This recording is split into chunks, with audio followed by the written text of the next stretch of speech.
បាទសួស្តីបងប្អូនទាំងអស់គ្នាបាទថ្ងៃនេះខ្ញុំនឹងមកចែករំលែកនៅកលឹះដ៏ល្អមួយចែកជូនទៅដល់បងប្អូនទាំងអស់គ្នាពីរបៀបដំឡើង app account Facebook និង Messenger account Facebook នៅលើកញ្ចក់ទូរស័ព្ទដៃរបស់យើងបានពីរនៅក្នុងទូរស័ព្ទដៃតែមួយអញ្ចឹងបងប្អូនឃើញស្រាប់ហើយនេះឃើញទេខ្ញុំមានពីរបងប្អូនណាអានេះមួយហើយ Messenger ក៏មានពីរដែរហ្នឹងហើយចឹងវិធីសាស្ត្រក្នុងការដំឡើងគឺងាយទេបងប្អូនមិនចាំបាច់ទៅរក download ចេញពីទៅនោះយកមកធ្វើទេបងប្អូនចូលទៅក្នុង setting បងប្អូនណាចូលទៅក្នុង setting នៅលើទូរស័ព្ទដៃរបស់បងប្អូនមកនឹងឲ្យបើអក្សរខ្មែរគេដាក់ថាការកំណត់បងប្អូនឃើញនេះកន្លែងខ្ញុំធ្វើដៃគ្វាទៅគ្វាមកហ្នឹងបាទបងប្អូនចូលទៅក្នុង setting ទៅនឹងមកបន្ទាប់មកបងប្អូនអូសឡើងលើបន្តិចបងប្អូនមកចុចត្រង់កន្លែងពាក្យថាកម្មវិធីបងប្អូនឃើញនេះអក្សរខ្មែរបាទអក្សរអង់គ្លេសដាក់ app អញ្ចឹងបងប្អូនចុចចំទៅលើនឹងមក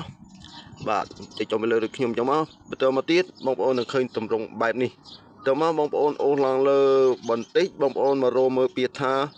copy កម្មវិធីបងប្អូនឃើញនេះអក្សរខ្មែរ copy កម្មវិធីអញ្ចឹងបងប្អូនចុចចំទៅលើនឹងមកបាទ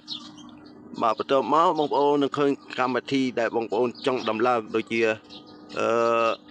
app account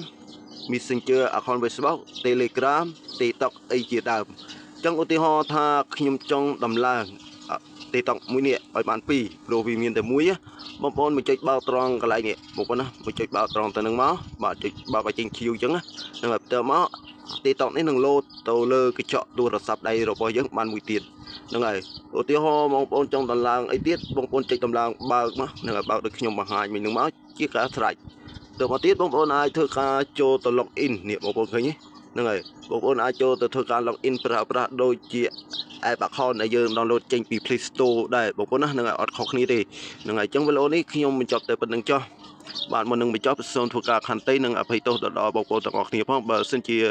ខ្ញុំបាននិយាយទៅខុសឆ្គងនៅត្រង់ពាក្យពេចន៍ត្រង់ទៅណាមួយអីសូមអព្យាស្រ័យផងតែបើសិនជាបងប្អូនគិតថាវីដេអូនេះ